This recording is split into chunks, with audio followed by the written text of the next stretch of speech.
Olá, cursista. A gente vai continuar nas distribuições discretas. A gente vai falar aqui sobre a distribuição hipergeométrica. A distribuição hipergeométrica ela é um pouco similar à geométrica, tá? Só que com um detalhe. Ela não obedece o critério da independência. O que é isso? Se você vai estar analisando o sorteio de objetos, analisando os eventos A1, A2 e assim sucessivamente, até a N. Então, se o evento A1 acontecer, ele afeta diretamente a estrutura probabilística do A2, que vai afetar do A3, do A4 até chegar no nosso AN. Então, o evento anterior sempre vai influenciar o próximo evento. Na prática, o que quer dizer isso? Quer dizer que se você sortear um objeto dentro de uma caixa e esse objeto foi sorteado, apresentado ao público e retirado da caixa, então toda a estrutura probabilística que existia na caixa, ela foi modificada com a retirada desse objeto. Então, isso é o que a gente chama de dependência. Por quê? Porque a ação de agora afeta o próximo resultado, o próximo sorteio, a próxima retirada, a próxima análise estatística que você vai fazer. Então, por isso, a distribuição geométrica ela vai ser fundamental aqui. Por que a gente não utiliza a distribuição binomial? Porque no caso da distribuição binomial, ela tem um preceito de que toda a estrutura probabilística ela é mantida. Apesar de você sortear, por exemplo, você vai sortear um objeto dentro da caixa, vai existir a famosa reposição desse objeto à caixa. Então aquela estrutura probabilística vai ser mantida, que é um dos preceitos da distribuição binomial. Na distribuição geométrica isso não existe. Os elementos são sorteados e destruídos. Destruído no sentido de não entrar mais no sorteio, não mais fazer parte daquele sorteio. Então toda a estrutura ela é modificada. A nossa distribuição hipergeométrica ela é formada de três partes. A primeira parte, que é essa aqui é a região do sucesso. Isso aqui são todas as combinações que existem dos sucessos. E essa segunda parte aqui são todas as combinações que existem de fracasso.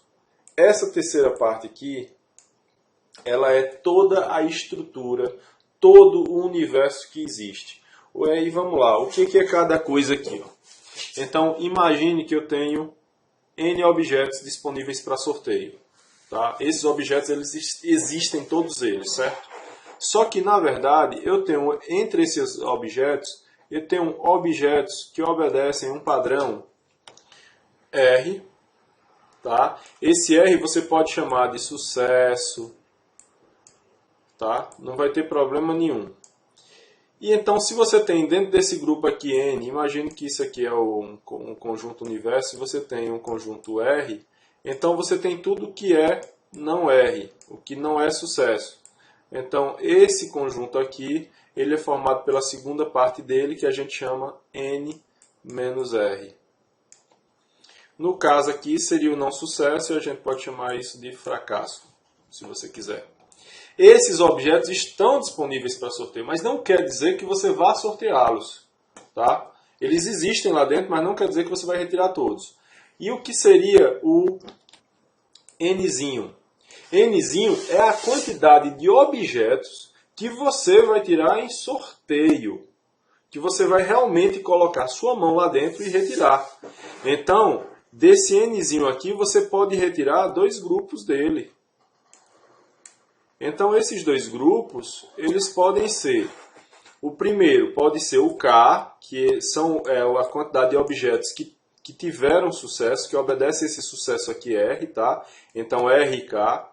Se eu estou falando de, por exemplo, eu quero tirar bolas azuis dentro de uma caixa. Lá existem 20 bolas azuis, mas eu não vou sortear as 20, eu só quero sortear 3 bolas, sendo que dessas 3, 2 deveriam ser azuis, tá? Então esse seria o meu sucesso, como exemplo. Tá? E o que seria aqui a antítese do K? Então seria o Nzinho menos o K. Ou seja, todos os objetos que serão sorteados, mas não obedecem a um padrão de K. Não obedecem a uma cor, ou não obedecem a uma estrutura, ou não obedecem a um número, uma condição matemática. Tá? E aí, o que seria isso aqui? Ó? Isso aqui não é tudo que é sucesso, então sucesso no grande grupo, considerando todos os elementos, é o R. Então está aqui ó, o R, combinação de R, porque R naturalmente é maior ou igual que K. Tá? E o que seria o K seria a quantidade de objetos que você vai retirar obedecendo o padrão que você quer. E por que eu estou usando combinação? Porque na medida que eu retiro ele não volta. Tá? Então vamos lá, vamos entender essa parte. Então R é a quantidade total de objetos que eu tenho ali dentro da caixa.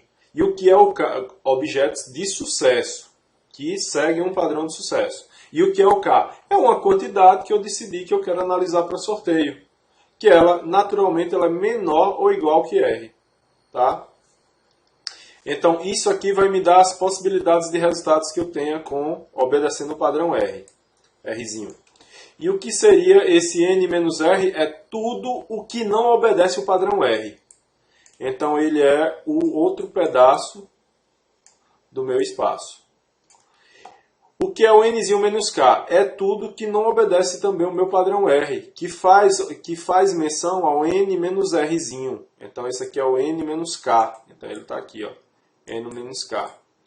E por que eu estou multiplicando esses dois? Porque vão ser as possibilidades de combinações de resultados. Todas as possibilidades de estrutura. Eu estou multiplicando porque esse conjunto aqui independe desse. E estou dividindo pelo total. O meu total vai ser o total de objetos disponíveis para sorteio, que é o N, Nzão.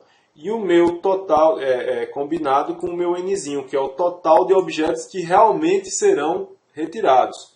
Perceba, eu tenho disponível para sorteio, mas não necessariamente eu preciso sortear todos. Vamos imaginar aqui o sorteio da Mega Sena. Eu tenho 60 números dentro do globo. Eu vou retirar 60 números? Não. Eu vou retirar 6. Então o seu Nzão aqui seria o 60 e o seu Nzinho aqui seria a quantidade de objetos 6. Aí, beleza, 6.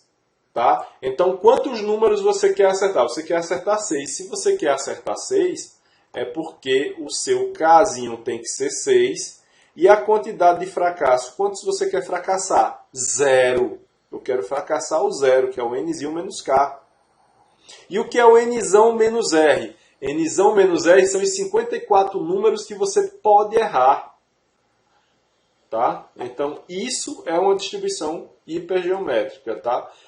Vamos aqui dar uma olhada aqui nos padrões dela. Ó. Tá aqui, ó. Isso aqui é a combinação de sucessos, combinações de fracassos e todas as possibilidades que existem dentro daquele número de objetos disponível e o objeto sorteado. Se você observar aqui, essa região aqui são os casos favoráveis, obedecendo aquele padrão estatístico, e esse aqui são os famosos casos totais, lembrando da lei de probabilidade. Casos favoráveis dividido por casos totais.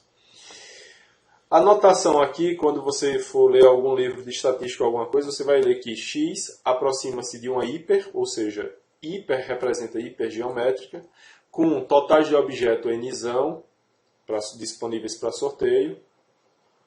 Rzinho é o total de objetos favoráveis a você. E Nzinho é o número de objetos totais que serão retirados. Tá?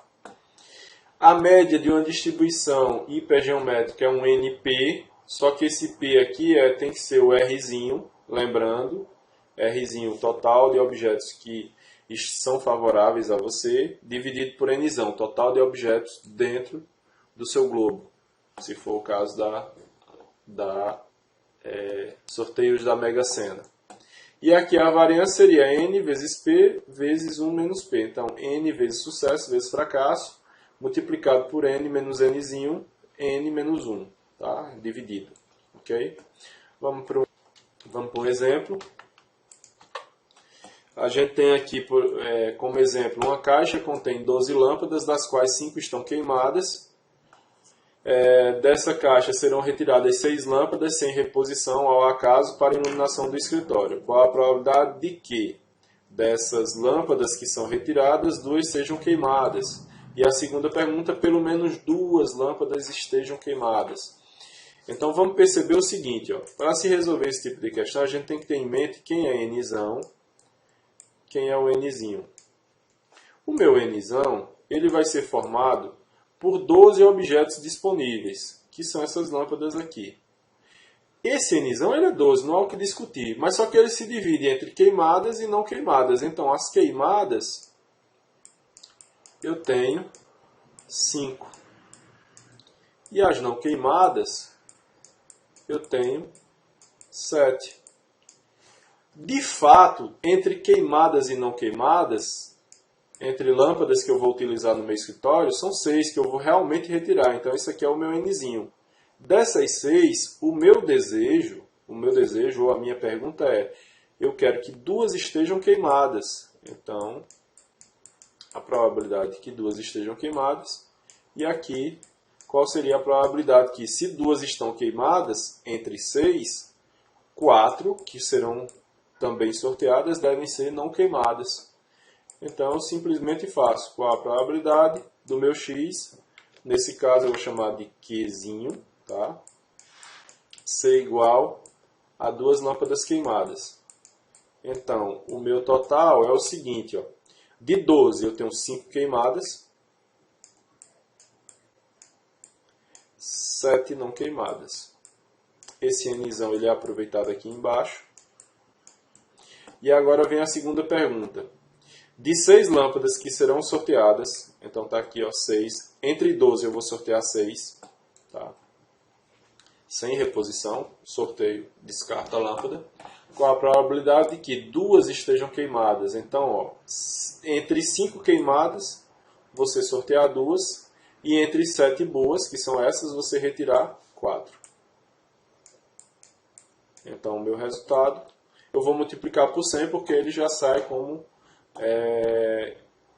percentual. O resultado foi 37,87% aproximadamente, tá? Esse aqui é o resultado, então entenda. Ah, mas e se eu perguntasse qual a probabilidade entre 6, 4 saírem boas? Então você pode mudar a pergunta. Então seria entre não queimadas, 4 saírem boas. Você só tem que ter cuidado com o ajuste, mas a estrutura ela é a mesma. Ó. De 12, você sorteia 6. De 5, de 7, que são as boas, você vai sortear 4. E de 5, que são as queimadas, você sorteia 2. Vai sair o mesmo resultado. Então, 37,87. O cuidado que você tem que ter é na hora de preencher essas informações. Você tem que saber que são 12 que você vai retirar. Você tem disponíveis para sorteio. Então, você tem uma estrutura de 5 queimadas e 7 boas, 7 não queimadas. E aí você tem que saber a segunda estrutura. Ah, eu tenho 12 disponíveis. Eu vou sortear as 12? Não, eu não vou sortear as 12. Eu vou sortear 6 lâmpadas. Então, qual seria a estrutura para sortear, a estrutura que você deseja sortear? Ah, eu desejo sortear 2 queimadas e 4 boas. Então, entre as 6, 2 para 4. Tá certo? E o resultado vai sair do mesmo jeito. Aí tem a segunda pergunta, ó. Pelo menos, ou seja, qual a probabilidade de que pelo menos 2 estejam queimadas? Então vamos lá, ó. A probabilidade de que x seja maior ou igual que 2. Eu posso recorrer ao complementar, que vai ser a probabilidade de 1 menos a probabilidade de x ser menor do que 2.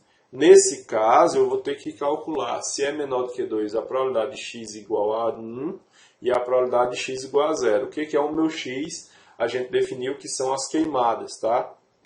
Então, vamos lá. A probabilidade de x igual a 1, ou seja, de você encontrar uma queimada entre as 6 que você sorteou, então fica assim, ó. De 5 queimadas, você sorteia 1. De 7 boas, você sorteia as 5 boas, porque lembre, você vai sortear 6. E a estrutura continua a mesma, 12 de 6.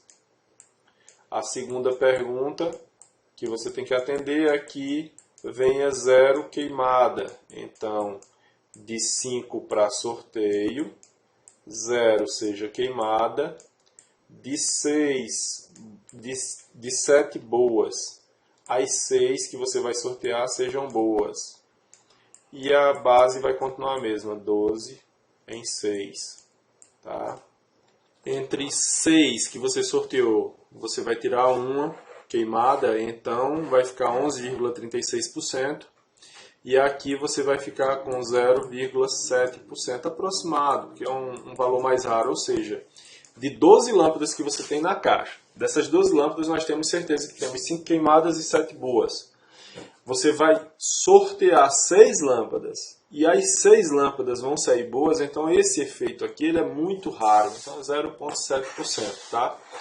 E a resposta final aqui, ó, vamos fazer aqui, isso aqui vai ficar a probabilidade de x ser maior, ou seja, você encontrar mais, igual ou mais que duas, pelo menos duas lâmpadas queimadas, seria 1 menos a probabilidade disso aqui, ó, 0,1136, e descontando aqui esse outro aqui, vai ficar 0,007. A probabilidade de que você encontre pelo menos duas lâmpadas queimadas, isso aqui vai ficar 87,94%. Então é um valor razoável, tá? Esse exemplo aqui ele será feito no R também, para vocês compreenderem melhor. E eu vou ficando por aqui e acompanhar as aulas. Posteriormente eu postarei mais vídeos sobre esse assunto, resolvendo